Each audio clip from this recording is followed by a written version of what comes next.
Vítám tě, svatý Martine, po roce opět v našem městě a máme velikánskou radost, že jsi opět mezi námi. My jsme ti dnes vyšli naproti s lucerníčkami, lampionky a se světilky, abychom ti posvítili na cestu.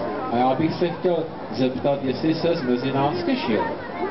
Vážený pane faráři, drazí rodičové, milé děti, děkuji vám všem za vaše krásné přivítání.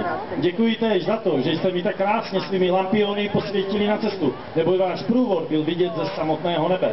Jsem převelice šťasten, že jsem mohl opět po roce zavítat do vašeho krásného města Blanska. A vám, pane faráři, děkuji též za to, že jste dnes večer tak dobře připravil stáj pro mého koně.